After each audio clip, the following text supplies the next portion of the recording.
Hi, Aki here. Please excuse me, I've got a bit of a sore throat. Um, so, last night I did this video, uploaded it, and the audio was atrocious. My microphone is broken. Poor man equipment, you just get on with it, right?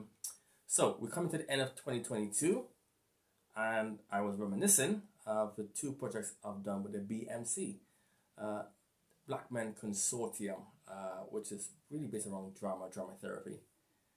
So my first acting gig um, was for a NHS racism awareness workshop for Maudsley Hospital on the psychiatry ward. The NHS staff team wanted to bring awareness of racism on their wards um, and also around the treatment of patients of color. So apparently there's an issue where people of color are more likely to be sedated on the psychiatry wards. So basically, if you're from the BME community, you're black, you're most likely to be meditated because they fear that you are stronger, more violent, and for their safety, you will be sedated instead of just having a nice conversation with you, trying to calm you down and trying to talk to you. Asked us to do this workshop. Three black men from the Black Men Consortium. Um, I was picked, thankfully, because I am currently doing my master's in family therapy. I've got experience around working with children in the special needs area, and I've got a background in counseling. My other colleague, he has experience in depression and other psychiatric disorders. And the man who ran the show, he is an assistant for psychiatric, no, occupational therapist. And he also is a manager for a facility for people who are suffering with mental illness. Now, we decided to use scenarios using material from real life experiences. We took one scenario came from racism in the workplace where black people, yes, black people are racist against white people. Now, the black staff members were saying a lot of racist things about the caregivers of the white users, saying that, for example, their hygiene are poorer than black people, they don't cook food as good as the black people, and the list went on, and they were actually saying this in front of other white staff, and apparently the issue was dealt with, and the culture was eradicated. Another scene we took from 9/11 and terrorism acts that happened in the UK, and at that time, a lot of people from the Arab areas, Indians, people with Muslim names, basically were being terrorized and bullied. And remember, there was a slogan: "All terrorists are not Muslims, but all Muslims are terrorists." And even women that wore hijabs, even some of those who had head cover was Muslims, they were being spat on.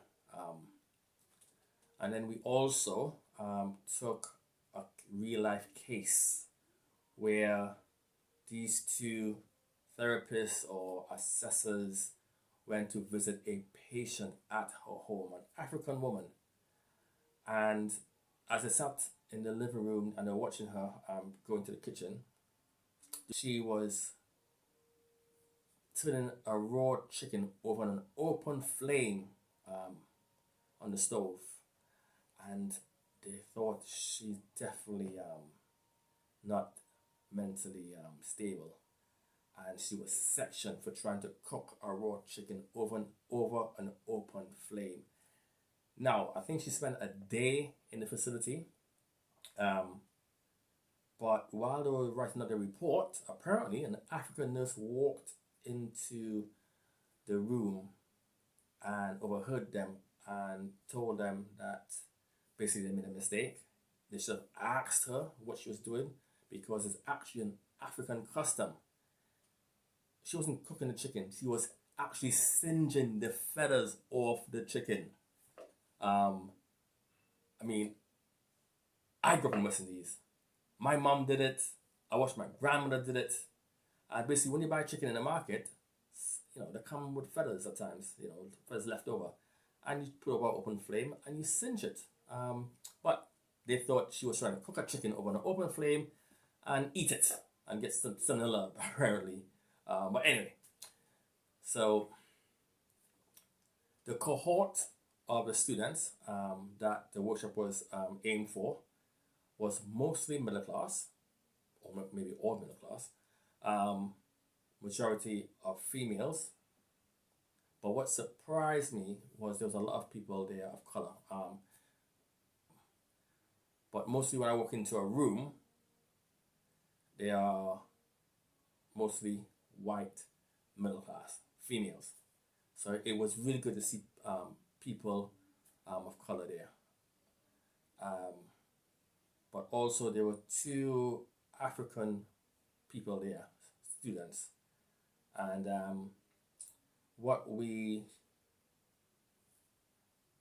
recognized was one of them seemed really traumatized by the material and seemed to check out.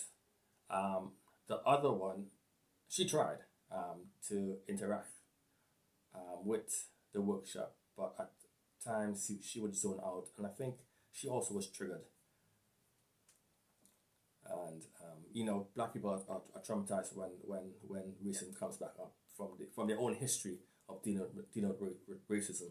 Now, what surprised me is that we went there to teach something, but we didn't expect that we will learn something. So, for example, every time we brought up stuff around racism, around being bullied, about being judged, being stereotyped, every time we brought one of those things up in one of our exercises, we asked them to stand up, and someone from different gender, different race, different religion would stand up.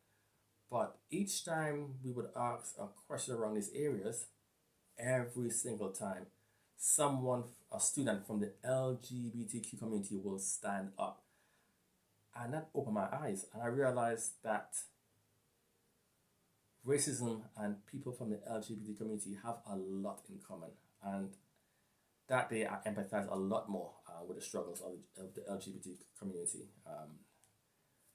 And what I want to say is, I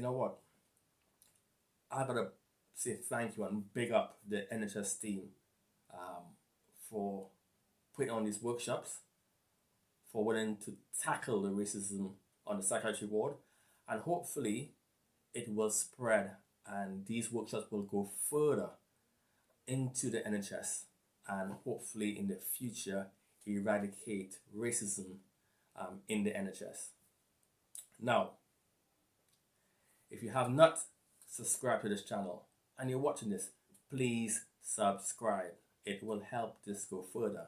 Now, I'm hoping to continue sharing my journey into the mental health profession, things that I've learned, also to share things that I have encountered with other people in the profession. And it just to help bring awareness to mental health, especially in the BME community, because a lot of lives are being lost, and not just suicide rates are going up, but also people with psychiatric disorders are going up in the BME community.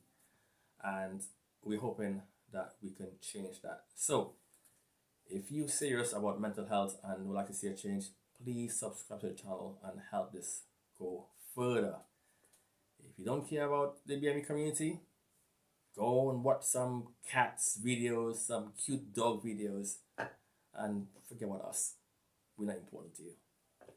But in the new year, hopefully, I'll be bringing a lot more material. I'll be sharing my journey, not just into my masters, but also around the community, around the council, and other areas in mental health. So, Happy New Year. Go and spend some time with your family and have some respite.